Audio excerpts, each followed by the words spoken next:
Hare Krishna, dear devotees, let us chant one round of japa with Srila Prabhupada.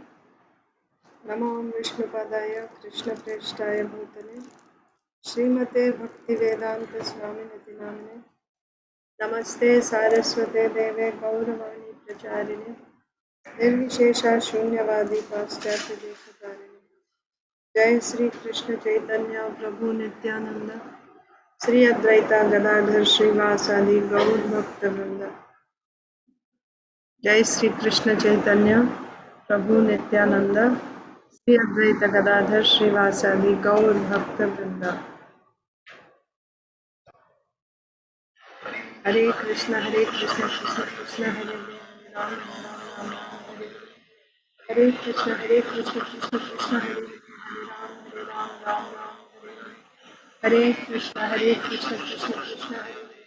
Hare Ram Ram Hare Krishna Krishna Krishna Hare Hare Ram Ram Hare Krishna Krishna Krishna Hare Hare Hare Ram Ram Hare Krishna Krishna Krishna Hare Hare Hare Ram Ram Hare Krishna Krishna Krishna Hare Hare Hare Ram Ram Hare Krishna Krishna Krishna Hare Hare Hare Ram Ram Hare Krishna Krishna Krishna Hare Hare Hare Ram Ram Hare Krishna Krishna Krishna Hare Hare Hare Ram Hare Krishna Krishna Krishna Hare Ram Hare Krishna Krishna Krishna Hare Hare Hare Ram Hare Krishna Krishna Hare Hare Hare Ram Hare Krishna Krishna Hare Hare Hare Ram Krishna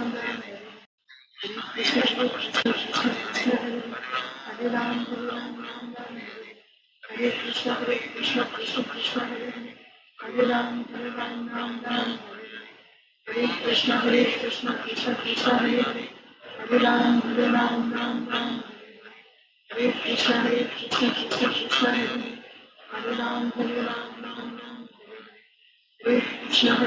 Krishna Krishna Krishna Hare Hare Ram Hare Krishna Krishna Hare Hare Ram Hare Krishna Krishna Hare Hare Ram Hare Krishna Krishna Hare Hare Ram Hare Krishna Krishna Hare Hare Ram Hare Krishna Krishna Hare Hare Ram Hare Krishna Krishna Hare Hare Ram Hare Krishna Krishna Hare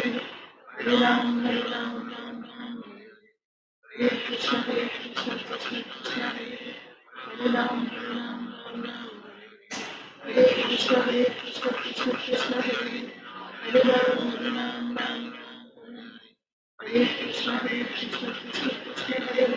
Ram Hare Krishna Krishna Hare Hare Ram Hare Krishna Krishna Hare Hare Ram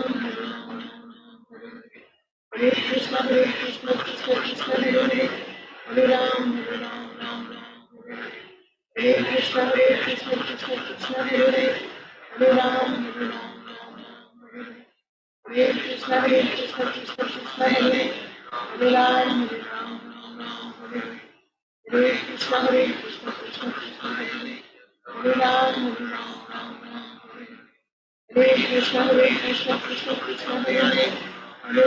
Hare Krishna Krishna Hare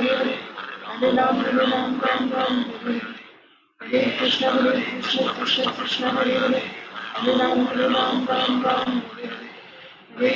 Hare Krishna Krishna Hare Ram Hare Krishna Krishna Hare Ram Hare Krishna Krishna Hare Hare Ram Hare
जय श्री कृष्ण चैतन्य प्रभु नित्यानंद श्री अद्वैत गदाधर श्रीवासादि गौर भक्तवृंद।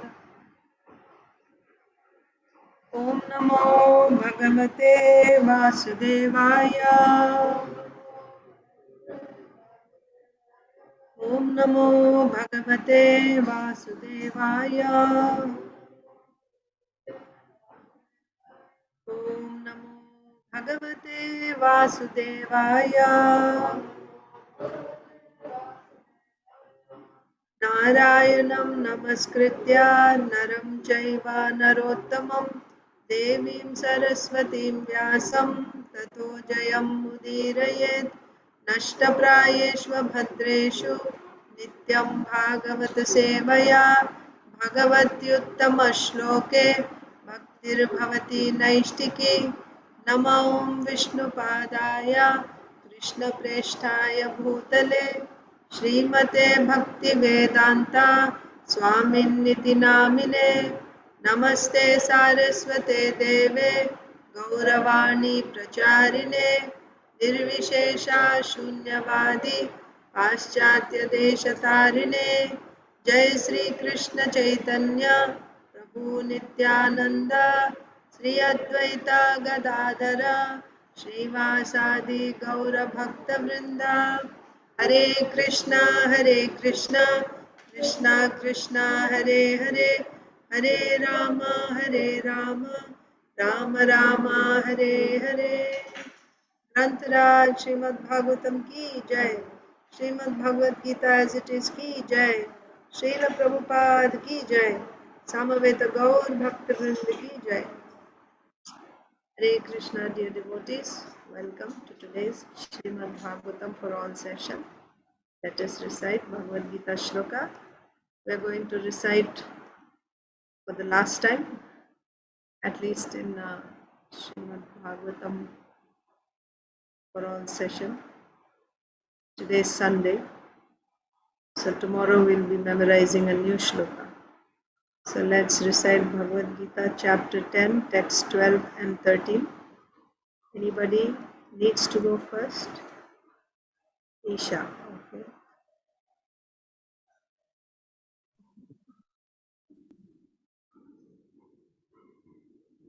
No, I went to the 9th chapter.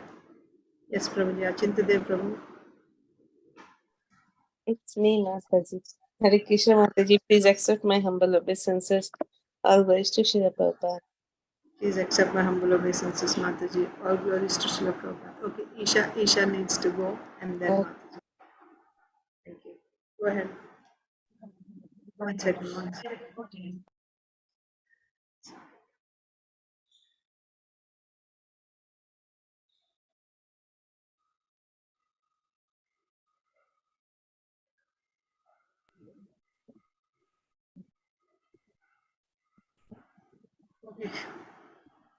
Arjuna Vacha Param Brahma Param Dhama Pavitram Paramam Bhavan Purusham Shashvatam Divyam Adidevam Ajam Vibhum Ahusvam Rishaya Sarve Devarshir Naradastatha Asito Devalo Vyasaha Swayam Chaiva Bravishime. Arjuna said, "You are the Supreme Personality of Godhead, the ultimate abode, the purest, the absolute truth. You are the eternal, transcendental, original person, the The unborn." unborn. Did you say that? Yeah, you are the eternal. Wait, are you reading the translation? Okay, go ahead. You are the eternal, transcendental, original person, the unborn, the greatest. All the great sages such as Narada, Asita, Devala, and Vyasa confirm this truth about you. And now you yourself are declaring it to me. Yes. Aditi Lata Mataji. Arjuna Uvacha Param Brahma Param Dhama Pavitram Paramam Bhavan Purusham Sashvatam Divyam Adidevam Ajam Vibhum Ahustam Rishaya Sarve Devashri Naradastatha Asito Devalo Vyasa Swayam Chaiva Bravishime.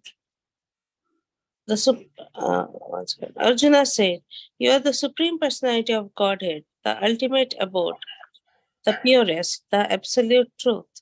You are the eternal, transcendental, original person, the unborn, the greatest. All the great sages such as Narada, Asita, Devala, and Vyasa confirm this truth about you, and now you yourself are declaring it to me." Hare Krishna. Hare Krishna Mataji. Thank you. Hare Krishna Arunita. Arjuna Vacha Param Brahma Param Brahma Pavitram Paramam Purusham Shashvatam Divyam Adidaivam Ajam Vibhum Ahastam Rishaya Sarve Devarishir Naradastatha Asito Devalo Vyasa Swayam Chaiva Praveshime. Arjuna said, "You are the Supreme Personality of Godhead, the ultimate abode, the purest, the absolute truth. You are the eternal, transcendental, original person, the unborn, the greatest. All the great sages such as Narada, Sita, Devala, and Vyasa confirm this truth about you, and now you yourself are declaring it to me." Hare Krishna. Hare Krishna. Priyanka Hare Priya Mataji. Hare Krishna Mataji. Please accept my humble obeisances. Srila Prabhupada. Please accept my I humble will speak obeisances, little Mataji. Mataji? I was just saying that I will speak little slowly. Acha. Yeah, no problem. Arjuna Vacha Param Brahma Param Dhama Pavitram Paramam Bhavan Purusham Shashvatam Divyam Adidevam Ajam Vibhum Ahustam Rishaya Sarve Devarishi Naradastatha Asito Devalo Vyasaha Swayam Chaiva Bravishime. Translation. Arjuna said, "You are the Supreme Personality of Godhead, the ultimate abode, the purest, the absolute truth. You are the eternal, transcendental, original person, the unborn, the greatest. All the great sages, such as Narada, Asita, Devala, and Vyasa, confirm this truth about you, and now you yourself are declaring it to me." Thank you, Mataji. Thank you, Hare Krishna. Okay, so we'll go in order.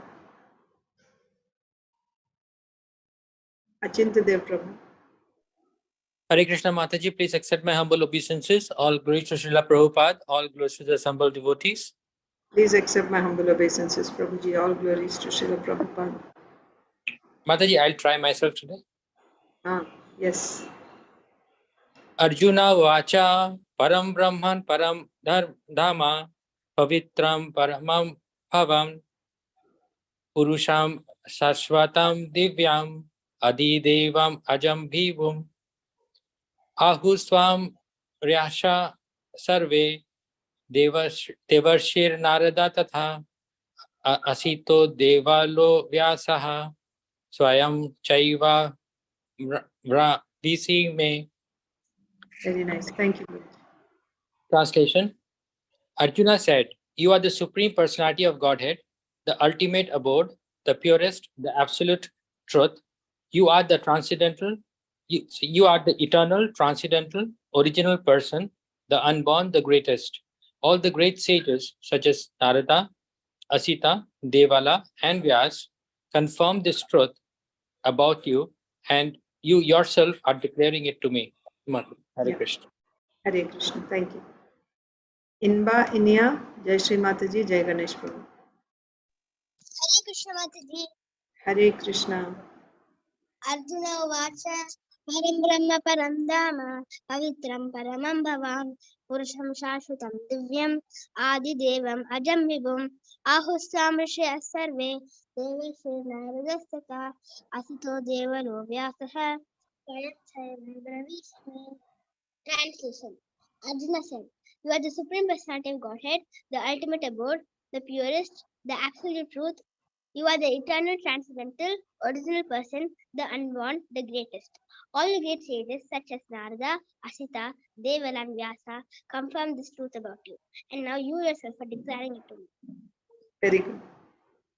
Inya, Hare Krishna Mataji. Hare Krishna.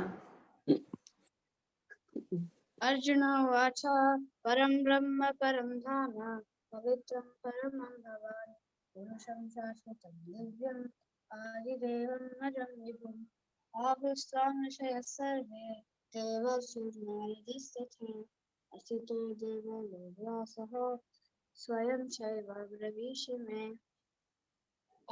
Arjuna said, "You are the Supreme Personality of Godhead, the ultimate abode, the purest, the absolute truth. You are the eternal, transcendental, original person, the unborn, the greatest. All the great sages such as Narada, Asita, Devala, and Vyasa confirm this truth about you, and now you yourself are declaring it to me." Very good. Thank you. Jai Ganesh Prabhu and Mataji. Hare Krishna Mataji, Pranam, Srila Prabhupada.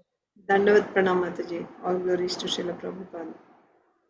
Arjuna Vacha Param Brahma Param Dhama Pavitram Paramam Bhavan Purusham Shashvatam Divyam Adidevam Ajam Vibhum Ahustvam Rishaya Sarve Devershir Naradasthatha Ashito Devalo Vyasaha Swayam Chaiva Bravishime. Translation. Arjuna said, "You are the Supreme Personality of Godhead, the ultimate abode, the purest, the absolute truth. You are the eternal, transcendental, original person, the unborn, the greatest. All the great sages such as Narada, Ashita, Devala, and Vyasa confirm this truth about you, and now you yourself are declaring it to me." Thank you. Thank you, Mataji. Prabhuji. Dandavat Pranam Prabhuji. All glories to Srila Prabhupada.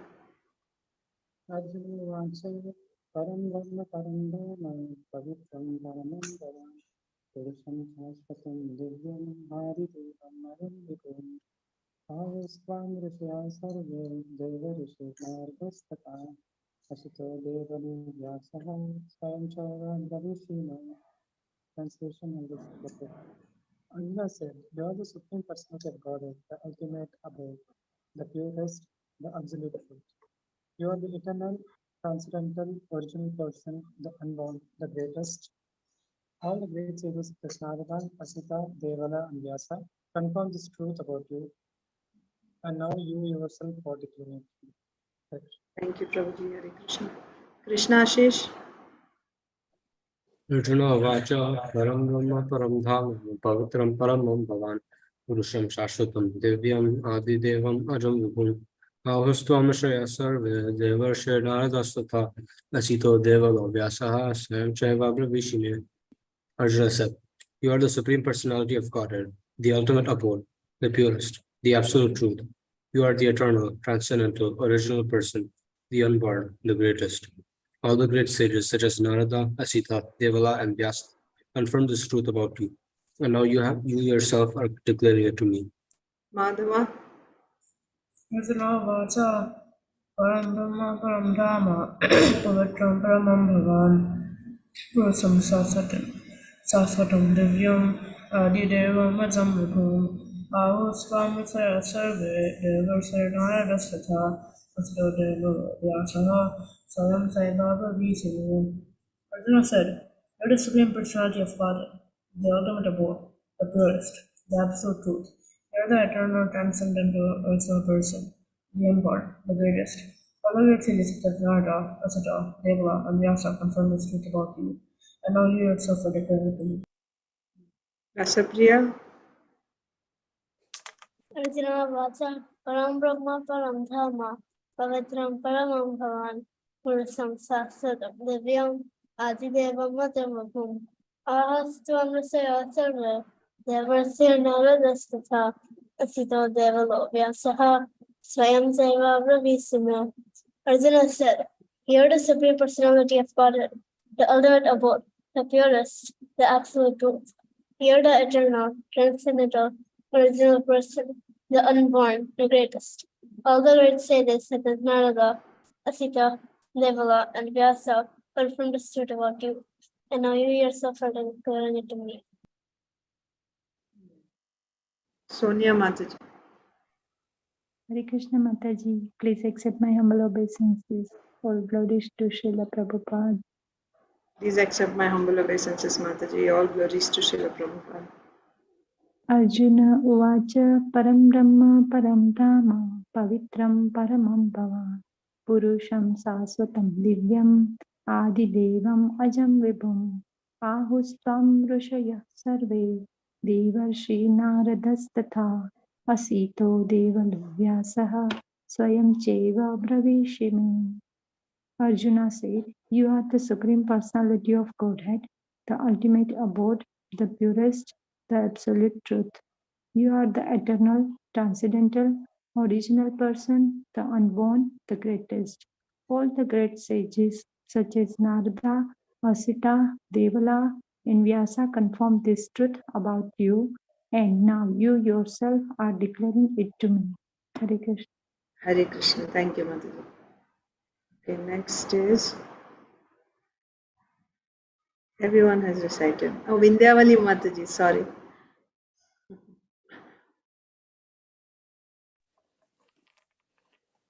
Hare Krishna, all glories to Srila Prabhupada. All glories to Srila Prabhupada Mataji. Arjuna Vacha Param Brahma Param Dhama Pavitram Paramam Bhavan Purusham Shashvatam Divyam Adidevam Ajam Vibhum Ahutsvam Rishaya Sarve Devarshi Naradastada Asito Devalo Vyasa Swayam Chaiva Bhavishime. Translation, Srila Prabhupada. Arjuna said, "You are the Supreme Personality of Godhead, the ultimate abode, the purest, the absolute truth. You are the eternal, transcendental, original person, the unborn, the greatest. All the great sages, such as Narada, Asita, Devala, and Vyasa, confirm this truth about you. And now you yourself are declaring it to me." Hare Krishna. Hare Krishna. Thank you, Mataji. Thank you. So, did anyone not recite yet? Everyone has recited. I'll also recite. Bhagavad Gita, chapter 10, text 12 and 13. Arjuna Uvacha Param Brahma Param Dhama Pavitram Paramam Bhavan Purusham Shashvatam Divyam Adidevam Ajam Vibhum Ahustvam Rishah Sarve Devarshir Naradastatha Asito Devalo Vyasaha Swayam Chaiva Bravishime. Arjuna said, "You are the Supreme Personality of Godhead, the ultimate abode, the purest, the absolute truth. You are the eternal, transcendental, original person, the unborn, the greatest. All the great sages, such as Narada, Asita, Devala, and Vyasa, confirm this truth about you, and now you yourself are declaring it to me. So tomorrow we will learn a new verse. Now let's read Srimad Bhagavatam. Srimad Bhagavatam, Canto 9, Chapter 6.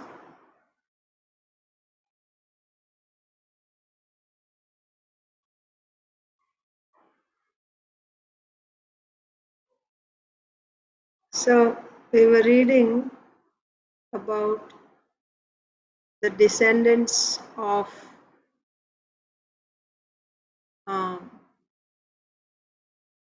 Ikshvaku Maharaj. Actually, we are reading about the sons and descendants coming from Vaivasvata Manu, and Vaivasvata Manu had 10 sons, and we discussed about the other 9. Now we are reading about the descendants of Ikshvaku.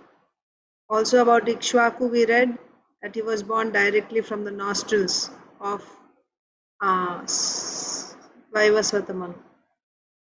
Now this Ikshvaku Maharaj had 100 sons. The prominent ones amongst them are Vikukshi, Nimi and Dandaka. So we are still reading about the descendants coming from Vikukshi. Vikukshi had a son called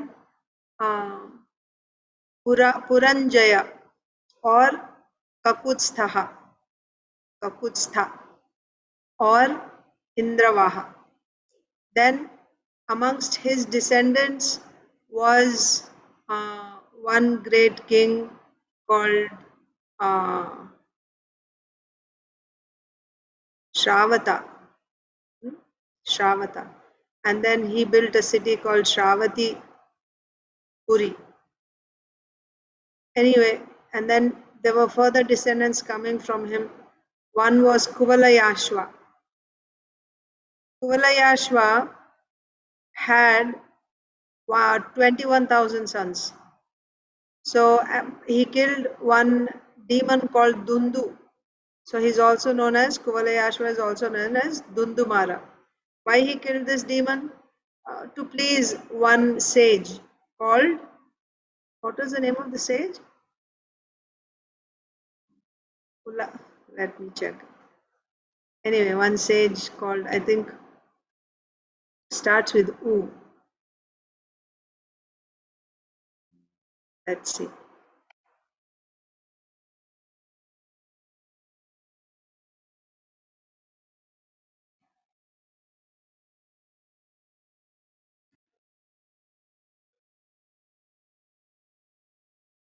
To go back.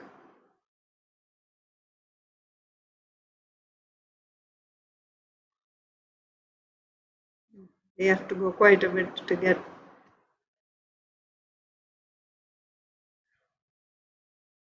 Should have just gone to.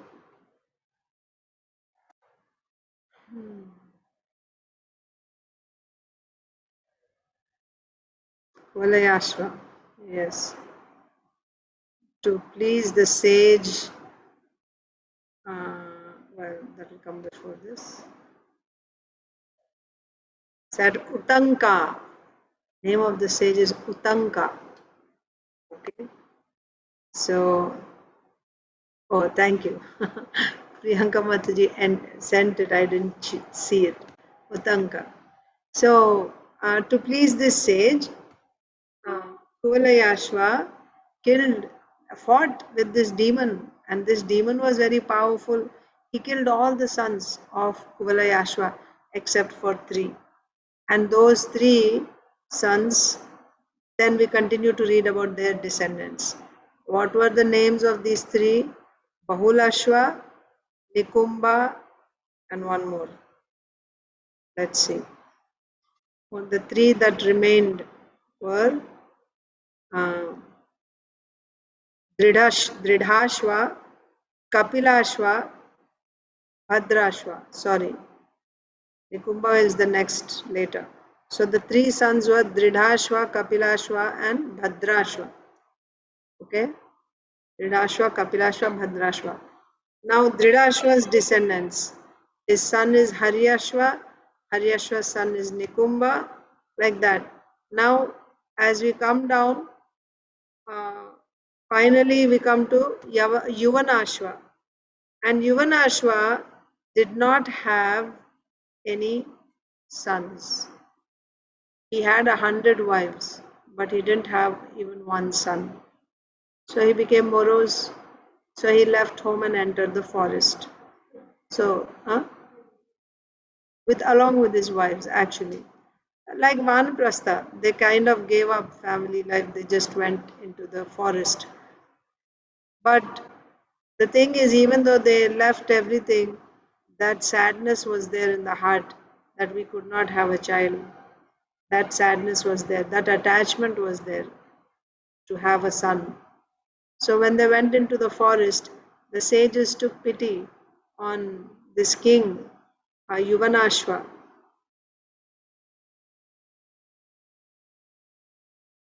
And they performed a yagya called Indra Yagya so that Yuvanashva could have a son.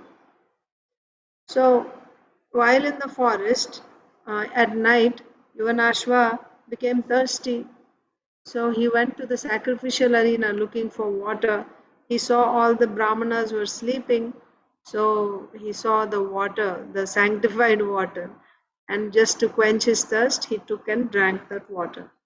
That water was sanctified water. That means mantras were chanted into that water, and it was meant for the wife of Yuvanashva. She would drink that water and she would beget a child. But out of thirst, Yuvanashva drank that water. And the next day morning, when the Brahmanas woke up, they saw that the sanctified water pot was empty. So they became alarmed. They started questioning, who drank this sanctified water? Who drank it? And finally they found out it was the king, Yuvanashva, who drank that water. And then they said, alas, this is providence, right? Who has the power to go against, to do something against the will of the Supreme? This is the Lord's will, what can we do? Saying this, they offered obeisances to the Lord. Yuvanashva, in due course of time, actually became pregnant and gave birth. Although he is a male, he gave birth to a male child. Why? Because he drank that sanctified water which was meant to beget a son. So from his lower right abdomen, one baby was born. Right, because it's a boy. So then, but by the mantras and prayers, and also because he was, does it say because he was a devotee, he didn't die, right? He didn't die. Because he was blessed by the Brahmanas. Okay. So because Yuvanashva was blessed by the Brahmanas, even though he gave birth to a son, he didn't die. He didn't die. And actually it is said that the baby was crying because there was no breast milk. The father had given birth. So no milk. Well, wives will not have milk unless they give birth to a child. They give milk is produced only when the baby is born. So the wives were there, but no milk for the baby, and the baby was crying. So then, because this was Indra Yagya, Lord Indra's Yagya, Lord Indra took pity on the baby, and he came and he said, "Don't cry, here you drink me." So he put his index finger in the mouth of the baby. And who is this baby? This baby grew up to be King Mandata, the powerful King Mandata. And meanwhile, Yuvanashva, right at that very spot, he performed austerities, meditating on the Supreme Lord, and he got perfection of his life. Right at that spot means where he gave birth, and in that forest right there. Now Mandata became a very powerful king, and he became the emperor of all 7 islands. of this Bhumandala, all 7 islands, like Priyavrat Maharaj. He became the emperor of all 7 islands, or like Ambarish Maharaj also. And he was so powerful that all the thieves and rogues were fearful of him. Even Ravana was fearful of him. Therefore, his name became, he got another name, right? Because all the thieves were fearful of him. Dasyu. Radasyu. Let me see. Yes. And that name was given to him by Lord Indra. Lord Indra raised him, right? So,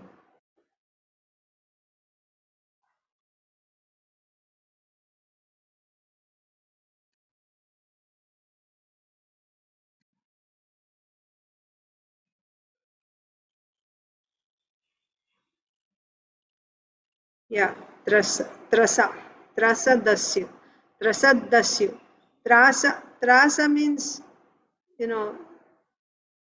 one who gives suffering to Dasyu, the rogues. So therefore, this Mandata's name, he got another name called Dasyu, given by Lord Indra. Okay. Then, did we read the next one? Yes, we read this also. So this Mandata, King Mandata, he was a great devotee also. He was actually you will see Priyavrat Maharaj was a great devotee. Ambarish Maharaj was a great devotee. Pure devotees. And now Mandata is also a great devotee. And they were all the emperors of all 7 islands.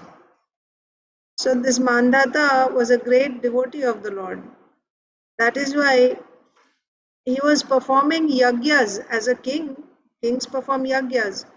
But with what was his consciousness when he was performing these yagyas? He was actually worshipping the Supreme Personality of Godhead. He was seeing everything as spiritual, right? The offering, he was actually seeing the Lord in everything. And when there is a yajna, actually everything is spiritual, right? The ingredients, the person who's chanting mantras, the actual person, the yajaman, right, who's actually doing that yajna, then the mantras that are chanted, the result that is obtained, the fire, everything is spiritual, everything is Brahman. So, with that consciousness, he was worshipping the Supreme Lord, and even when he was giving oblations to the demigods, he was seeing it as worshipping the Supreme Lord because he saw the demigods as the various limbs of the Supreme Lord, right? Because limbs, right? Limbs are not independent. See, let's say I want to give you a bangle for your hand. I don't go to the hand and say, here, my dear hand, this bangle is for you. I will say, my dear Mataji, this bangle is for you, for your hand, but for you, right? So someone who knows the context, the position of the demigods, even if he's offering oblations that this is for this demigod, he's actually addressing the Supreme Lord because he has the understanding that the demigods are nothing but the different limbs of the Supreme Lord, like that. So that we saw about King Mandata, right? Knowing the principles of self-realization, Mandata worshipped the transcendentally situated Supreme Soul, the Supreme Personality of Godhead, Lord Vishnu, who comprises all the demigods. And of course, he gave great charity to the Brahmanas and performed yagyas. For what purpose? To please the Supreme Lord. Okay, now we'll begin from this verse. Who's supposed to read today?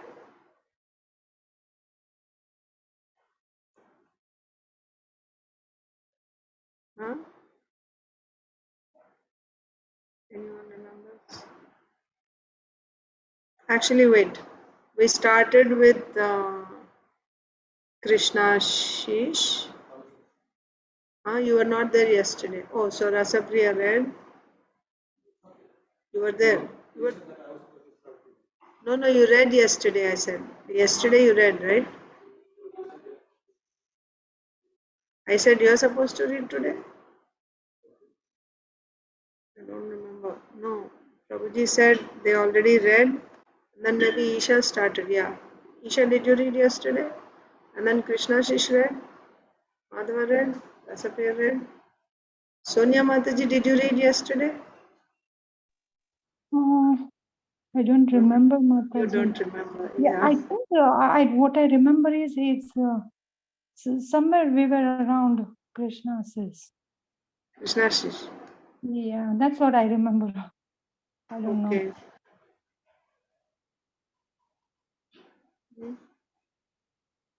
Maybe Rasapriya You has. should read. You're checking. Oh, she's checking. Okay. She's checking. Okay, fine.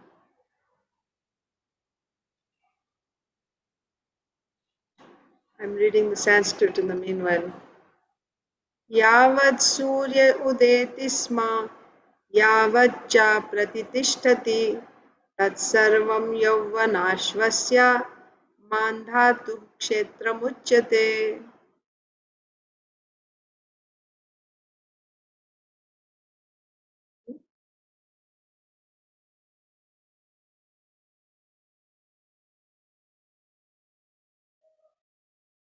You should start. Okay, Krishna Shish. So Mataji, you're right. Go ahead, Krishna Shish. All places from where the sun rises on the horizon, shining brilliantly to where the sun sets, are known as the possession of the celebrated Mandhata, the son of Yuvanashva. All places from where the sun rises on the horizon, shining brilliantly, to where the sun sets, right? All places in between. The sun rises in the east and sets in the west. Everything that falls in between, from where the sun rises on the horizon to where it sets, are known as the possession of the celebrated Mandhata, the son of Yuvanashva. Okay.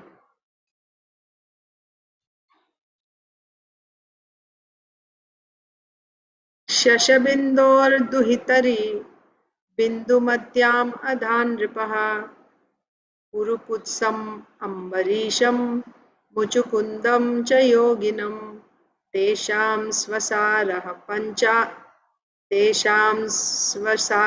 पञ्चाशत् सौभरीं वव्रिरे पतिम्. Madhava. Mandhata got 3 sons in the womb of Bandhumati, the daughter of Sasabindu. Shashabindu.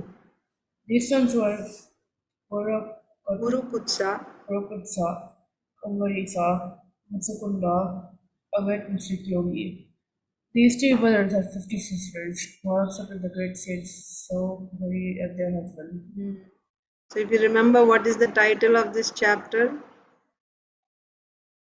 This chapter is the downfall of Saubhari Muni. Okay. So now we are coming to Saubhari Muni. So who is Saubhari Muni? Or before we come to Saubhari Muni, actually the daughters, the descendants, we are talking about the descendants coming from Ikshvaku Maharaj. So in that line is King Mandhata. King Mandhata had 3 sons. 3 sons from his wife Bindumati. Bindumati is the daughter of Shashabindu. Who are the 3 sons of Mandhata? Purukutsa, Ambarisha and Muchukunda. Muchukunda is a great mystic yogi. Okay? Purukutsa, Ambarisha and Muchukunda. Also, Mandhata had 50 daughters.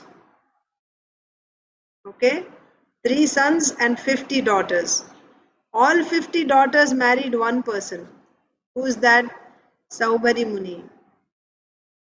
So there should be a question now. Anyway, no need of a question. Sukadeva Goswami is himself explaining. Yamunanantarjale magnas tapyamanah param tapaha nirvritim meena rajasya drishtva maithuna dharminaha जातस्पृहो नृपं विप्रः कन्याम् एकाम् अयाचत सोऽप्याह गृह्यतां ब्रह्मन् कामं कन्या स्वयंवरे. Raspriya.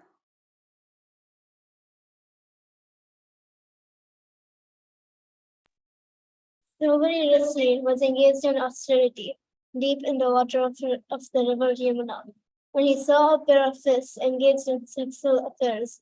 Thus, he perceived the pleasure of sex life, and induced by this desire, he went to King Mandhata and begged for one of the king's daughters. In response to this request, the king said, O Brahmana, any of my daughters may accept any husband according to her personal selection. Okay. So then, purport also, the next person can read. Sonia Mataji. This is the beginning of the story of Sobhari Rusi. According to Vishwanath Chakravarti Thakura, Mandhata was the king of Mathura, and Sobhari Rishi was engaged in austerity while submerged deep within the river Yamuna. When the Rishi felt a sexual desire, he emerged from the water and went to King Mandhata to ask that one of the king's daughter becomes his wife. So, what is happening here? We are reading about the descendants. So we came to King Mandhata, and Mandhata had 50 daughters and 3 sons. So these daughters are married to Saubhari Rishi. How all 50 married Saubhari Rishi? That's being explained. Saubhari Rishi, is a yogi, okay, mystic yogi. He is staying underwater in the river Yamuna and performing his yoga tapasya. And in the river there were fish. So he happened to see two fish mating with each other. And although he was, a powerful yogi, when he saw that, it evoked his sexual desire. And he was actually, he wanted to act on it now. Not just that he got the desire and he was able to control it. He was not able to control. This is very important point here. In Bhagavad Gita, Krishna says that the senses are so strong and impetuous, O Arjuna, that they forcibly carry away the mind, even of a man of discrimination. Right? What is that verse? Yatato hyapi kaunteya purushasya vipaschitah indriyani pramathini haranti prasabham manah. The senses are so strong and impetuous. Even of a man of discrimination who is trying to control these senses, right?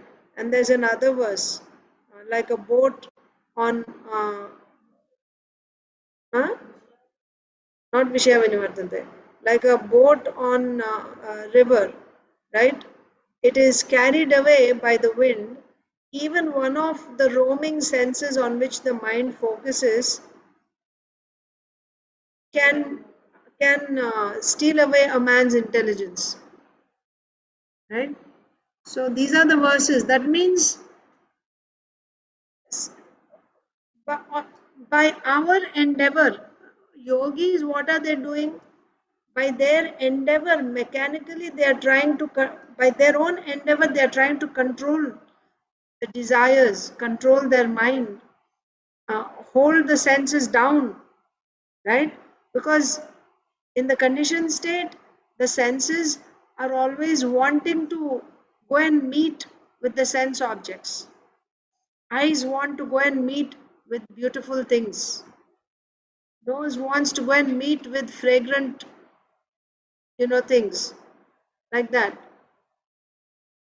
So the senses are always ready to go and meet with the sense objects. So the practice of a yogi, mystic yogi, Ashtanga yogi, is to hold down, tie up the senses, restrict the senses from going to the sense objects. Srila Prabhupada gives one example here. That when somebody is sick, the doctor restricts that sick person from eating, nice foods. He says, no, you have to eat no salt, no oil, no ghee, no rice, simple diet, right? Then does it mean that because he's controlling them, does it mean that he does not have an appetite for those things? In fact, he will want all the more because he's restricted. As soon as, let's say, for 10 days you didn't eat any of this, and you happen to be in some feast and you see gulab jamun and everything, yeah. Yeah, at the first opportune moment, the senses are ready to go for that. Like that is the condition of the yogis who don't take shelter of the Supreme Lord. Now, Ashtanga Yoga can also be used as a limb in devotional service. That's a different thing. Like Dhruva Maharaj's case, right? Smaranam is a limb of Ashtanga Yoga, but it is also a limb of Bhakti. So Ashtanga Yoga can be used to do Bhakti also, especially the Smaranam part, Dhyanam. But if you're not doing with that intention, if you're just controlling everything, and then you get so, especially when you start getting the results will come, right? When you do yoga, results will come. You'll start getting some powers, some siddhis. And if you get distracted, if your goal is not clear, if your goal is not devotional service to Krishna, pleasing Krishna, then as soon as you get some, why yogis? Anyone. When you do devotional service, Shubhada, right? Kleshagni and Shubhada are the characteristic features of devotional service. When you do pure devotional service, you will get auspicious things. Now, if you are not clear, if you are not actually, so these are actually stages, right? Srila Vishwanath Chakravarti Thakur explains in Madhurya Kadambini. There are various stages when one begins pure devotional service. Initially, Utsahamayi, first stage. Utsahamayi means one is very enthusiastic in devotional service, right? That example is like, when school starts, before school starts, you get new books, new textbooks. Then the student is very enthusiastic. What topics are there? And he just goes over, he reads. And after reading, he feels like, oh, I know everything, right? School hasn't even started yet. And summertime he read and he's thinking he knows everything. But then when the school actually begins, then he realizes, my God, it's not so easy as I thought, right? This is Utsahamayi stage. When one comes to devotional service initially, he feels very enthusiastic and he feels like I'm a pure devotee, right? I'm doing this and I'm doing that and I'm already a pure devotee. And then as he starts practicing, then he will see, no, I'm not a pure devotee. I have long ways to work, right? To go. So that is the first stage. Then the second stage is called Ghanatarala. Ghanatarala means from Utsahamai, then you come to, sometimes you are very enthusiastic and other times you are not enthusiastic. That means sometimes you do it and other times you are falling down. Ghanatarala. Ghanatarala means sometimes thick and sometimes thin. Right? Ghana and Tarala. Sometimes your devotional service is nice and concentrated, and at other times you don't feel so enthusiastic at all. Ghana Tarala. Like that. So 6 different stages are given in about this is Anishtita Bhakti. Before one comes to Nishtha, Nishtha means steady. There no more fall downs. But before coming to Nishtha, that means you have, because you have anarthas. Before anartha nivritti has happened, then your bhakti is Anishtita Bhakti. So in Anishtita Bhakti, these are the stages. So one of the last stage of this is called Taranga Rangini. Taranga Rangini means, you know, like the waves, right? Let's, you go up and down, right? Why it happens like that? Taranga Rangini means like a ball. What, Mataji? You want to explain Taranga Rangini, please? Go ahead. Explain, please. Go ahead, I Mataji. don't have that much knowledge, Mataji. Go ahead. Okay. So like when you have a waves in the ocean, when you have a ball, so the ball, if you put a ball on the waves, what is the movement of the ball? It will come down and it will go up, and again it will come down, it will go up. Taranga Rangini. Why this is happening with devotional service? Because when you get some position in devotional service, you get sometimes, you are made the president, or you are made the temple commander, or you are made the Sankirtan leader, whatever, right? Or you become a very good singer, right? Kirtan leader, or you are very good at giving classes, or you make so many people into devotees. Because of this, you get some recognition and you get some position. You start enjoying that post, and you forget about means these are the weeds around the bhakti creeper. The weeds look just like bhakti. I'll still think I'm doing bhakti, but actually I'm watering the weeds. I'm enjoying my position.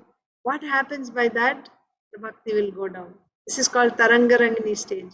Tarangarangini means because of all these positions that you are getting, benefits that you are getting as a result of doing devotional service, you get carried away by that and your bhakti goes down. This is also still in the Anishtita stage only. So after going through all these stages, then when you get kicked, what happens? When you go down, when because of that power you go down, then again you become humble, isn't it? Now when everything is taken away and you are the position goes away, then you again become humble, like that. So sometimes up, sometimes down. When you become humble again, you start going up because you'll do devotional service nicely. You are humble now, so you'll do nicely. And as soon as you get some power, post, position, again you'll become proud, again you'll come down. And when you're down, again you'll become humble, you'll go up. Taranga Rangini, up and down, up and down. That is also a stage of Anishtita Bhakti. Why I am saying this is that we were talking about the yogis, right? So the yogis, when they get some siddhis, by doing yoga, when they get some siddhi, they become attracted to that siddhi, and then bas, forget about, right? If you're not very focused on what the goal is to please Krishna. The goal is to get love for Krishna, to satisfy Krishna. Getting these siddhis or posts and positions and name, fame and glory and profit, adoration, distinction, this is not the goal of bhakti. They come as byproducts, but don't get distracted by these things. If you get distracted, you get that, but you lose your bhakti. You'll get those things. If you're looking for some recognition, then that's what you'll get. Krishna gives even liberation very easily for a devotee. But love of Godhead, not so easy to get. Because once we get love of Godhead, then Krishna becomes a puppet in the hand of such a devotee. He gives himself to them. Therefore, very easily he won't give love of Godhead. So, yogis, if their goal is not Krishna, they are performing Ashtanga yoga and then they also naturally, pride also will come. Pride will come in Ashtanga yogis. Now they are able to control. Why Ashtanga yogis? You see, even devotees also, if we start practicing Nirjala Ekadasi, every Ekadasi I am doing Nirjala, gradually some pride will come. Everyone else eats, I don't eat anything. I don't drink water. Pride. That is why my Guru Maharaj says, It's better that you eat some potatoes and remain humble instead instead of doing nirjala and thinking you're better than other devotees. That's not as good. It's better to remain humble, right? I'm no special person. Eat some potatoes and then you remain humble that I'm not a great big But person. if you eat potatoes, you feel guilty. Oh God, I ate something. They're all doing Nirjala Ekadasi. I ate little bit. So that makes you guilty too. We won't feel happy. Yeah. I was not talking about Nirjala. Nirjala Ekadasi everyone should do unless you have a health issue. But some devotees do Nirjala on every Ekadasi. Yeah, that's true. Yeah, for them. So then No, nicely what I'm saying is Prabhupada said that eat some potato and be like that humble. No, but if you eat potato also, we feel guilty again. that's Oh good. God, Then you are humble, no? That's humble. That's good. When you eat potato and you feel guilty that everyone, that devotee is doing Nirjala, wow. And I'm that, not, that is good. That's healthy for devotional service to feel that I'm not so great, I'm not so good. That's actually very good. That's good. That's why, that's the whole idea of saying eat potato. Because you eat and then you remain humble. because I Of take a lot course. of medications. I cannot do anything, but I feel guilty because everybody is doing like that. Why not? At this age, I should do that, but I'm not able to do. Handful of That's why, medications take. that's why you are progressing nicely in Bhakti Mataji, because No, you have that mindset. So, Saubhari Muni, coming back to Saubhari Muni, he was a mystic yogi, controlling his senses, and he got lot of powers. We will see, soon we will see how many powers he got by dint of his yogic yoga. But still, in spite of advancing so much and getting siddhis, not even a man and woman, he saw two fish. He just saw two fish, and then his mind became completely, he became bewildered, uncontrolled. He wanted to marry right away and satisfy his desire. So there in the purport, Srila Vishwanath Chakravarti Thakur, Prabhupada is quoting Srila Vishwanath Chakravarti Thakur, that now again we were reading about Mandhata, right? Mandhata is the emperor of all the 7 islands, it is said. Apparently his capital was in Mathura. So there it is, Srila Vishwanath Chakravarti Thakur says that Mandhata was the king of Mathura, and Saubhari Rishi was doing tapasya in Yamuna river. Yamuna, so Mathura is, yes. So he is doing tapasya in Yamuna, and on the bank of Yamuna is Mathura. So as soon as he came out of the river wanting to marry, he directly went to the king of that city. So he went to King Mandhata and he said, I want to marry, give me your daughter. Now, what was Mandhata thinking? This, imagine, he did tapasya for we don't know how long. He's probably like all jatta and all that. He's looking like a very old sage, right? And he comes to the king and he says, I want to marry one of your daughters. He has 50 daughters. Give me one daughter. I want to marry her. Now, here is a Brahman, powerful sadhu, sage who has come. He could not directly say, how can I give you my daughter? That would be, disrespectful. But at the same time, how could he give his daughter?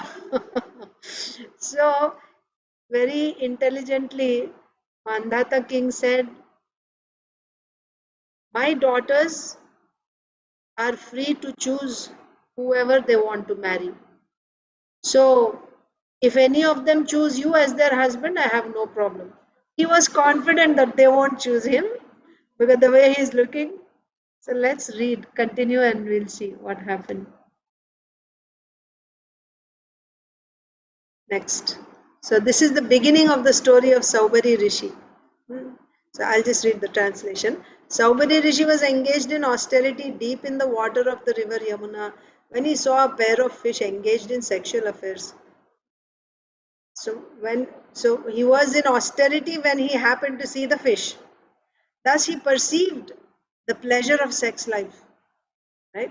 And induced by this desire, he went to King Mandata and begged for one of the king's daughters. One more point is, of course, the main point here is about the danger, right? If you are doing pure devotional service, when you are actually doing pure devotional service, even if you fall down, the Lord is there to protect you. You will come back again.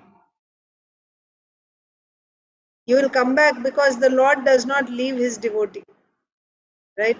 Even if he falls down, again the Lord, he will help. This is also explained by Srila Vishwanath Chakravarti Thakur. Bhakti, right? When there is a big obstacle on the path of bhakti, like this. Let's say somebody is practicing pure devotional service for whatever reason, like Bharat Maharaj. Take example of Bharat Maharaj. He was already on the stage of bhava, right? Pure devotional service, gets attraction to a deer. That's an obstacle on the path of bhakti. Here in Saubhari Rishi's case, we are seeing he got attracted to the, to sex life. Bharat Maharaj was doing pure devotional service. Saubhari Rishi was a yogi. Bharat Maharaj also apparently had a fall down because he gave up his practice and he was just after this deer. But he had done pure devotional service. He was not lost. Why he was not lost? Because it is said, just like, Gadapa, you have threshold at the entrance, right? It's elevated. In traditional homes you will see, or even now also, like in Indian homes you will see, the entrance, the door, there will be the threshold. It's an elevated, high raised platform. So a little toddler won't be able to cross it sometimes. So what does the mother do? She'll hold the hand of the toddler, she'll walk him, he's holding her hand and he's walking. When the threshold comes, he cannot raise his leg on top, so she'll just lift him up, help him cross, and then he'll continue walking. Like that, for a devotee, he is practicing devotional service. When there is some obstacle, big obstacle, which he is not able to cross on its own, the Lord will pick him up, help him cross that obstacle. So his devotional service is always a very safe platform because we are not doing it on our own. We are always protected by the Lord. He carries us. All we have to do is Anyabhilashita Shunyam, Jnana Karma, complete dependence on the Supreme Lord. Mare Krishna Rakhe Krishna Mare ke. If Krishna wants to kill me, who can save me? Okay, Krishna, I surrender to you. And if Krishna wants me to save me, who has the power to kill me? I don't fear anyone. But if Krishna wants to kill me, who can save me? I surrender to Krishna. This is complete dependence on Krishna. So when a devotee lives like this, rendering devotional service to Krishna completely depending on the Lord's mercy, however you are going to keep me, I am at your mercy, my Lord. Like that. So such a devotee, then he has no fear because the Lord is going to protect him at all times. That's all we have to do. Whereas yogis and jnanis, on their own strength, they are doing everything by their own strength. They don't have any guardian, caretaker. If they fall down, they're lost. They're lost. But for a devotee, they're always protected. Like Bharat Maharaj. Apparently, there was a fall down one lifetime. But even there, when he became a deer, what was the loss? His consciousness was still fixed. His consciousness was fixed in Krishna consciousness. And then he became Jad Bharat. And then how nicely, he we see his instructions to Rahugana Maharaj.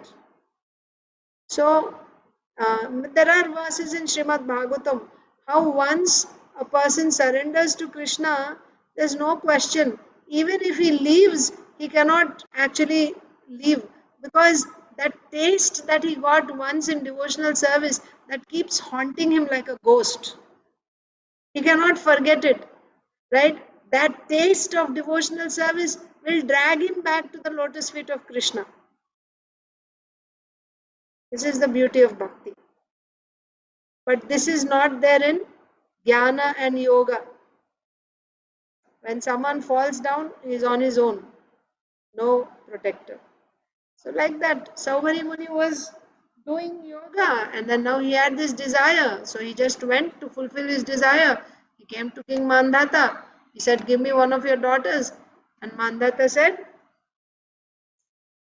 O Brahmana, any of my daughters may accept any husband according to her personal selection. Like that. So then let's see what happened. Sa vichintya priyam strinam jarathoham asanmataha valipalita etajka ityaham pratyudahritah sadhayishye tathatmanam surastrinam abhipsitam kim punarmaunujendranam iti vyavasitah prabhuhu. So after Sonia Mataji, Priyanka Haripriya Mataji, right? Yes. Are you able to read, Mataji? Yes, Mataji, yes. Okay. So Saubhari Muni thought, I am now feeble because of old age. My hair has become grey, my skin is slack, and my head always trembles. Besides, I am a yogi. Therefore, women do not like me. Since the king has thus rejected me, I shall reform my body in such a way as to be desirable even to celestial women. What to speak of the daughters of worldly kings? This is like another pitfall, isn't it? First pitfall is acting on the desire. When the desire comes up, acting on it. Boy, he went and asked. And when he got rejected, he could have just thought, what happened to me, right? After doing all this yoga and everything, now after getting such success in yoga, and now I'm even being rejected. Feeling embarrassed, he should have just gone back, right? Nevertheless, what did he do? He is using his siddhis that he acquired by doing yoga. Whatever siddhis he acquired, he's using them to fulfill his desire, material desire. So when King Mandata said, my daughters can choose any of all my daughters, they have this freedom. They can choose any person as their husband. So if any of them choose you, I have no problem. Then Saubhari Muni understood the king's intention. Of course, they are not going to select me. Why? Because I'm so old, my body is so wrinkled, my hair is grey, and on top of that, I'm not a king or anyone, I'm just a yogi, tapasvi. No woman is going to get attracted to me. No woman would want to marry me. So, of course, none of his daughters are going to select. Now, with my yogic siddhis, I will become so handsome, so attractive. What to speak of these worldly, earthly women? Even apsaras, denizens of heaven, they will become attracted to me. So, he's using his powers to transform his body into a handsome youth.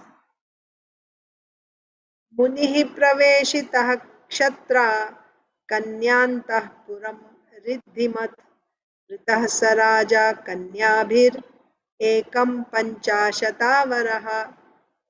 So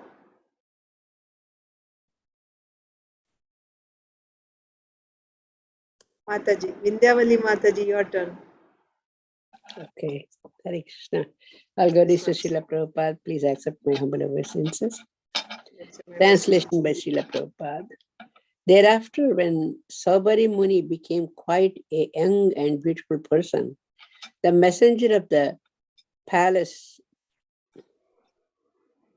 took him inside the residential quarters of the princess, which were extremely opulent. All 50 princes then accepted him as their husband, although he was only one man. Yeah. Hare Krishna. Hare Krishna Mataji. That was really So Mandata king said, yes, you can, right? If they like, they can choose. So, and then the messenger came to take this old yogi sage to the quarters of the princesses, 50 princesses. And then they can, if they like, they'll marry him. But what did he do? Saubari Muni, he transformed himself into a very attractive young man. And then this soldier or the king's messenger took him to the quarters. So now the princesses were now arguing that I will marry him. No, no, I will marry him. All 50 of them got attracted to him. Not that one of them. Everyone wanted him. No, not you, me, like that. All 50 got attracted to him. Everyone chose Saubari Muni in the form of that uh, young man. They all accepted him as their husband, although he was only one man. All 50 of them wanted to marry him only.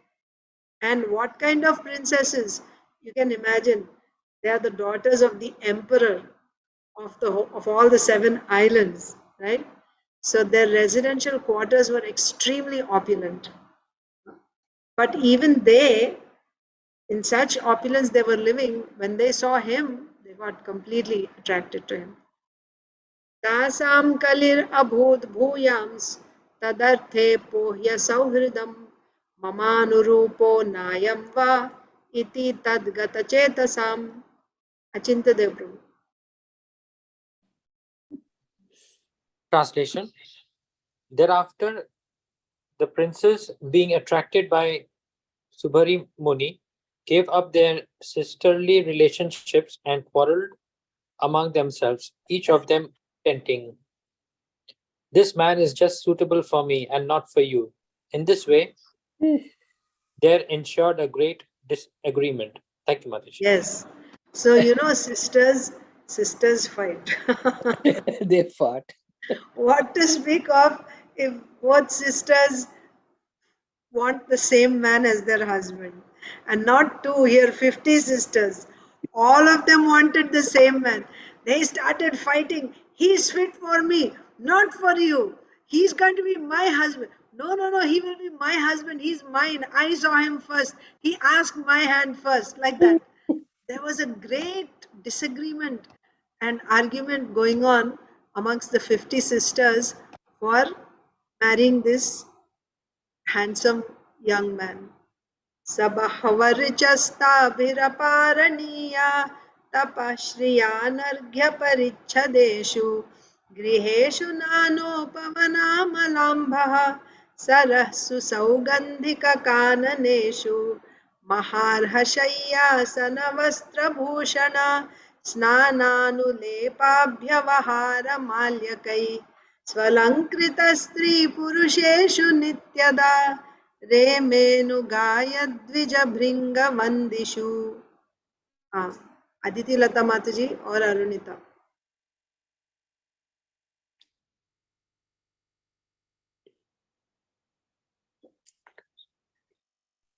Hare Krishna Mataji. Hare Krishna. Because Shaubari Muni was expert in chanting mantras perfectly, his severe austerities resulted in an opulent home with garments, ornaments, properly dressed and decorated maidservants and manservants, and varieties of parks with clear water lakes and gardens. In the gardens, fragrant with varieties of flowers, birds chirped with bees' hums, surrounded by professional singers.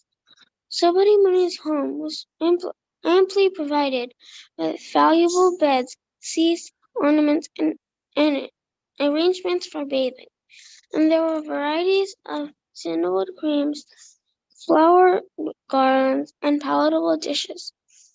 Thus, surrounded by opulent paraphernalia, the Muni engaged in family affairs with his numerous wives. So what do we understand? That he actually married all 50 of them. Right? He married all 50 sisters.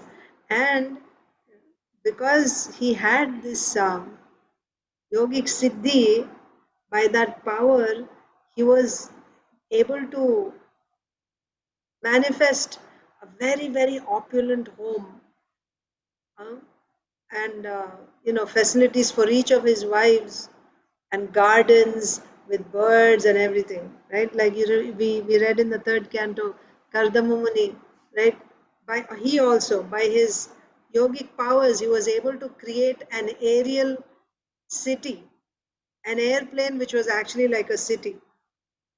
And they were flying to different places in that airplane, and that airplane had gardens and lakes and everything. Kardamunyan Devahuti, yeah. So, so here also we see Saubhari Muni was expert in chanting mantras perfectly, and because of that, his severe austerities resulted in an opulent home with garments, ornaments, properly dressed and decorated maidservants and man. He also created servants, maidservants, manservants, varieties of parks with lakes, clear water lakes, with gardens. And in the gardens, there were fragrant flowers, so many varieties, and birds were coming in the gardens, bees were humming, and then also so many professional singers, all created by his chanting mantras. They just appeared.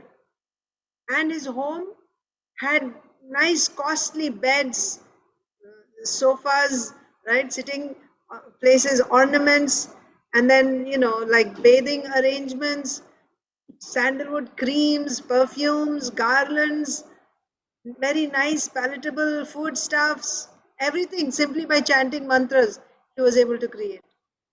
And he was surrounded by all this opulent paraphernalia. He engaged in family affairs with his numerous wives. He married all 50 of them and he was enjoying with them. Purport.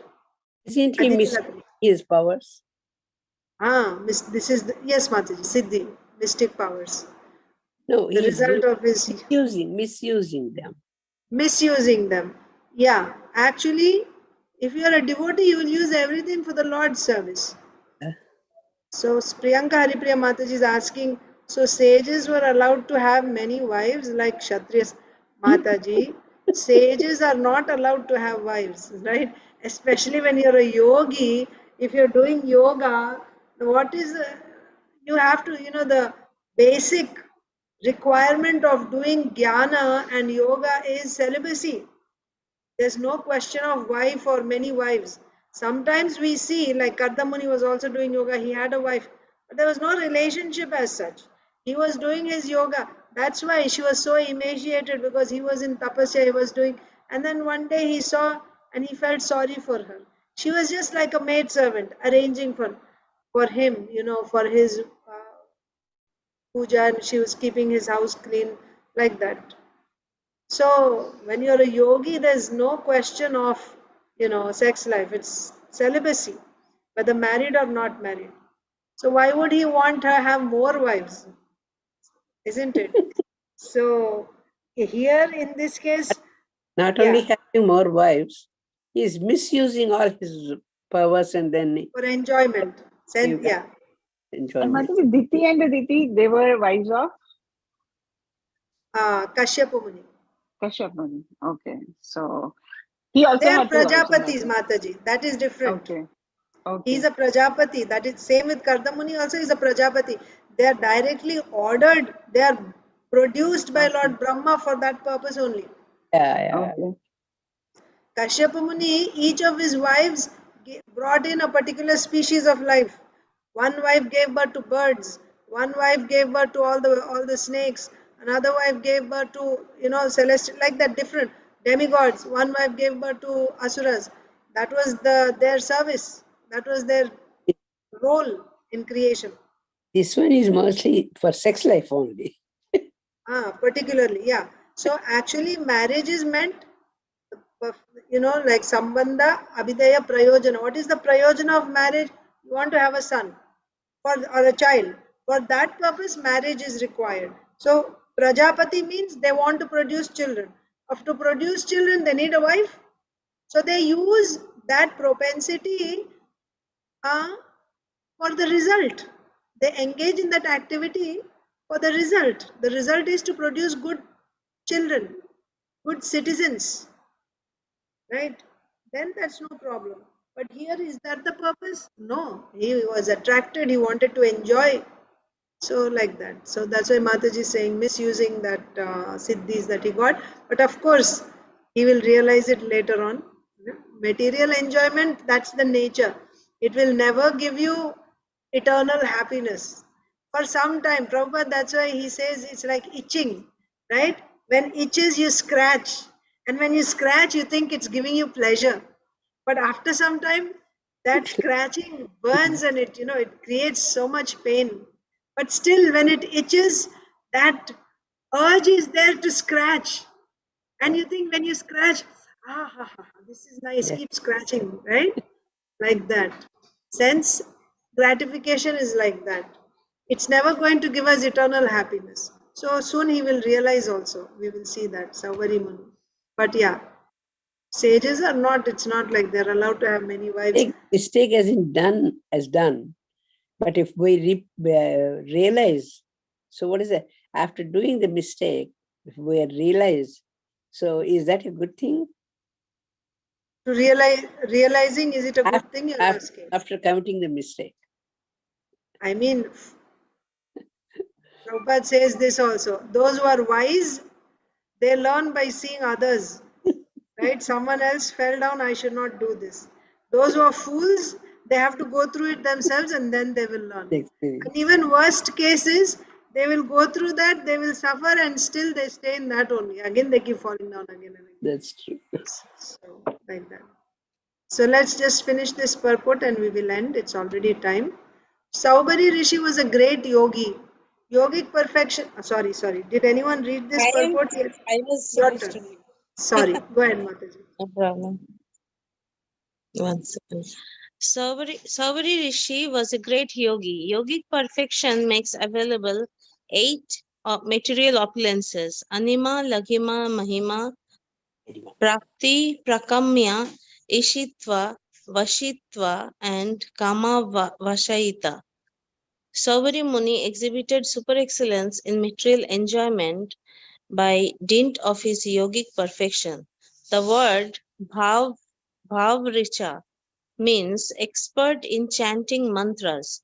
As material opulence can be achieved by ordinary material means, it can also be achieved by subtle means through mantras.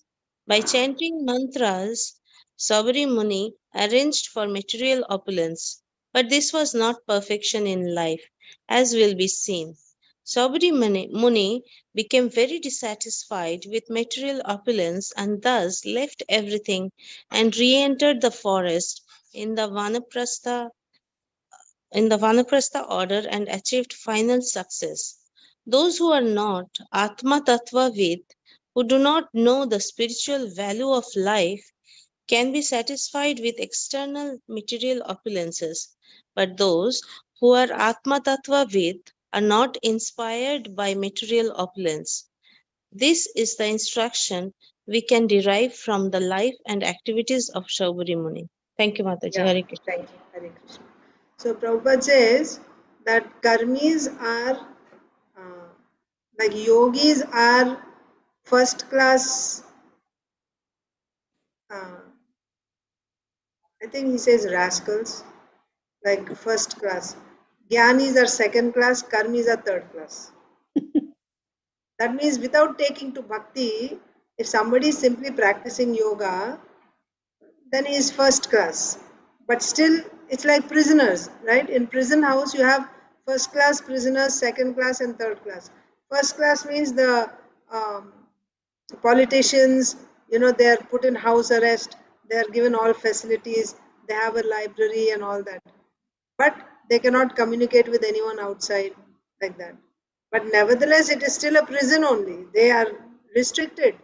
It is still a prison. Like that, yogis, jnanis and karmis. But relatively, if you see, yogis are better than jnanis and karmis. Jnanis are better than karmis. The least is karmis. So the point is, a karmi, he will get pleasure from material opulence. Right? He'll live in that only. Karmi. That means his development is only up to that. Karmi. So he wants material opulence and he gets pleasure and he can live in that. He cannot think further, higher. There is some pleasure beyond this. He cannot think. That is karmi's level. Right? I get nice material opulence, nice sense gratification, wealth, position, that's all. He's happy with that. Jnani, no, he's not satisfied with only that. He needs something more, higher than that. Right?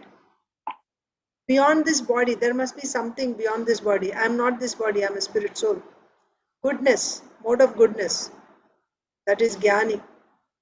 And then there is yogi, right?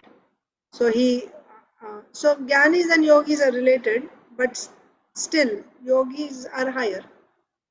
So here, those who are Atma Tattvavid, who has once tasted that higher self, right? He has realized that I'm not. He was an accomplished yogi. Prabhupada is super excellent. Otherwise, how he was able to create so many things simply by chanting mantras? He was an accomplished yogi. That means he had already realized that he is not this body. That is the basic minimum entry level to enter into the jnana path or yoga path. You should have antakarna shuddhi. Antakarna shuddhi means no more material desires. You have crossed that. You have realized that I'm not this body, I'm a spirit soul. That is the first entry door to enter into jnana or even yoga. And he is not just at the entry level, he is an accomplished yogi. So, but still, fall downs happen. Huh? But somebody who has once realized an Atma Tattvavid, even if there's a fall down, he cannot simply stay in that material opulence all the time. Now he had 50 wives, nice home, sex life and everything. But that for some time maybe he enjoyed, and after that again his mind will hanker for the higher taste which vishaya vinivartante niraharasya dehinaha rasavarjam rasopyasya param drishtva nivartate. So param drishta, what I'm trying to say is param drishtva nivartate, higher taste. He already got that higher taste before. Now somehow he fell down, but he cannot stay in that fallen condition, right? So, but if someone never had that Atma, then he will probably stay in material opulence. Therefore, Prabhupada is saying, Saubhari Muni could not. So that's the lesson we learn from Saubhari Muni's history. What is the instruction? That those who are not Atma Tattva with, Atma Tattva means self-realization. With means knowing. Right? Somebody who is not self-realized, who does not know the spiritual value of life, only such a person can be satisfied with material opulences, external material opulences. But anyone who is self-realized, never mind even if he has some fall down, he cannot be inspired by material opulence. Temporarily he may have that fall down, but again he will be going after that higher taste. That's the lesson we learn. Why? Because Saubhari Muni, even after marrying 50 wives and enjoying and everything, he got disgusted with that. He gave up. And he left everything, took Vanaprastha, once again seeking that transcendental realization. So we will stop reading here. We will begin tomorrow with Inba. Okay. By Nia Jai Shri Mataji Jai Ganesh Prabhu. Yes, Aditi Mataji, Mataji. Mataji, I just wanted to, I was thinking this way that like you said, that first class or second class and third class, like karmis are the third class. So at least when he had the desire, he went through the proper, like he wanted to get married, he wanted to improve himself and all those things. Whereas in the karmis, in this nowadays, especially in Kali Yuga, we see if anyone wants sense gratification or enjoy someone, they just, rape all They are those. not karmis, They're vikarmis. Naradhamas. They're, yeah, that's Yeah, what I'm saying. I mean, they won't improve themselves or, think that, okay, let me make myself perfect so people select me, but they will just grab whatever. That's why they also steal all those things, yeah. right, Mataji? I was thinking at Yeah. least he is better. That is why, Mataji, that is why it's important to bring people to the Vedic life. Because in Vedic life, see the culture, even if he had that desire, he did it properly, isn't it? Not just that, do whatever you like with anyone, not like that. So that comes when you follow the Vedic injunctions. But Yes, yes, now in society, that is not there, no guidance, right? yeah. Today's class, Bhagavatam class in the temple was given by Maharaj Bhakti Arjava Preetivardhan Maharaj.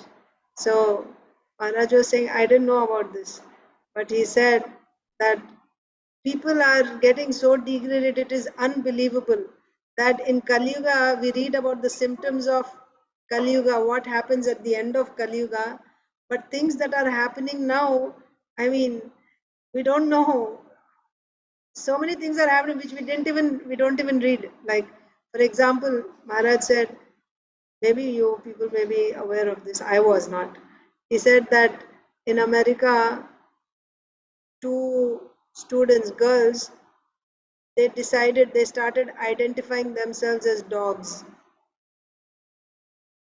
and they go to school, and the teachers are required to respect them as dogs in class. That means they will bark at the teacher, and the teacher has to tolerate, because what do you expect from dogs? And they have their little, dog kennels outside. So in the middle of the class, they'll just go, and they can go inside and they sleep or whatever, because they're dogs. And then I thought, oh, it's just one case. And then Maharaj said, actually in Japan, because they are very strict. In America, if the teacher does not comply with this, then the teacher will be fired. They're required. They're required. And then he said in Japan, they don't take this, they don't accept it. So they didn't allow. That means even there, people actually want like they want to have the right to be dogs. So he said this is recent. They went on a mass, like civil disobedience movement, right? On the streets, doing strike. We should be given rights to be dogs if we want to. Real, I'm like, where am I? I was listening to the class, and then I was like, wow. And I came outside, and my son tells me, do you know? Actually, some person, he actually turned into a dog. Like he had a surgery done. Now he actually looks like a dog. That means he has no hands. He has like, paws like a dog.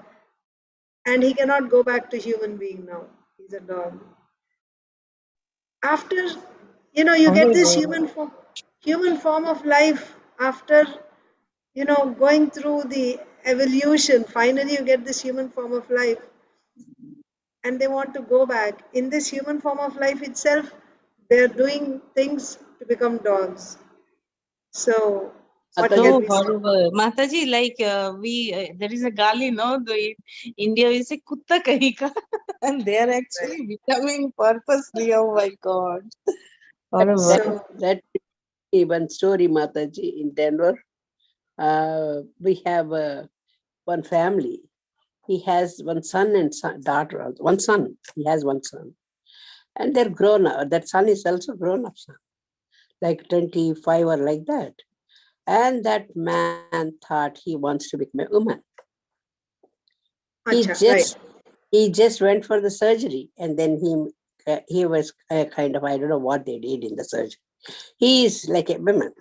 He used to take Krishna's picture all the time with him, and he used to come to the kirtan and to the temple. And where will he sit? No ladies will sit with him. No man Right. will sit with him. So that was it. And then his wife and his son used to come to the temple, and how much that wife and son must have felt. And that man used to come and sit, and then with the Krishna's picture, and then come to the class and everything. And after a little while, we all know that nobody used to sit next to him. We don't know whether he's a man or woman. We cannot sit because ladies are separate and men are separate in the temple. And then after a little while, he just changed it to again back. Man, yeah. What is this crazy thing are going? In front of my eyes, I saw. Not a bed, somewhere we're listening the stories. So these things, and that wife and son, how much they must have felt in the society. I know. So these are the And- days that a lot of things are happening. So there's no And limit of anything. Mataji, also, nowadays I see like people carry babies on their back, Puppies and dogs, I know.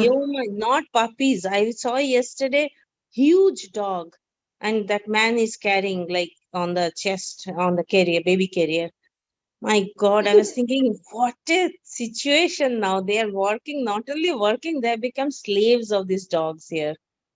And if any babies comes in my branch, if any baby comes, mom comes with babies, these people will not even react, not even say, oh, so nice, so cute, nothing much. Whereas if any dog comes, they will come out of their station, everyone, oh, so nice, so cute. This is the situation. See, dogs also have the more than human being. They have so much. What is that? Master affection. Loyalty. Yes. Yeah, protection, everything. That's not the thing. But doggies also have some soul and life and everything. But that doesn't mean particular life God has given us. Human life, dog life, and other animals. Even dogs are animals. Lot of varieties are there. But what is happening? We're changing into that life, and they're changing into this life. Okay, that is Kali Yuga. That's all. Where it ends, it is thinking of that itself is scary. Yeah. End of Kali Yuga, I don't know what it is going to be. That's why So Krishna will come. He came already as the Hare Krishna Maha Mantra in That's Kali Yuga. And finally, yeah. So Aditi Lata Mataji, how did we get into this discussion? What is the point that you said in the beginning and I came here? You were saying something, right? In I Kali was Yuga. saying, about Saubhari Muni's interest, Muni's interest that at least he is not, having, Correct. was not distorted. Yeah. And So, and also, and in Kali Yuga now people are, they don't follow anything, and when they want something, just go without following any system. That's what you were saying. yes, Mataji. And also, Mataji, I also wanted to say another thing which came to my mind. Remember when we were reading about Krishna, the Mandhata, how Mandhata was born. I was thinking of that, Krishna can do anything. Remember that cobbler story? I was thinking. Passing the elephant through the needle. Yeah. I was thinking anything can be possible. I mean, I was not surprised. Anything can be possible because it's Krishna's will. Yeah. Yeah, but that is not exactly, well, yeah, because the Brahmana said, the Supreme Lord's Yeah, providence means this is providence. correct. Yeah, yeah. Yeah. So I was actually going to read Bhagavad Gita, but I think we will stop here today. We should have read, but Mataji is saying, Priyanka Haripriya Mataji is saying, after hearing all this, I feel we should strive to become pure devotees so that we can do service. Yes, actually, that was the conclusion. Maharaj said, so just see in what direction people are going. Like the mind, has no limit. It can go anywhere. It can think anything. And then you just follow the mind, right? The mind is your best friend or it is your worst enemy. It can be your worst enemy or your best friend. If it is uncontrolled, it is your worst enemy. And it will take you to the lowest levels. That is the situation of the society, and it will degrade even further. Then what is the solution?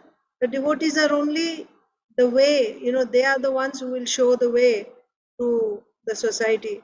So we must, so the conclusion was, Maharaj said, we must, uh, the only solution is the Hare Krishna Mahamantra. And we should go and give it out to people. And as Mataji said, we must become pure devotees ourselves, and then we must share it with others. Otherwise, things are only going to get worse and worse as Kali Yuga is progressing. So with that note, we will end today's session. Hare Krishna, everyone. Thank you very much for joining Sunday morning for all of you. I will see you again.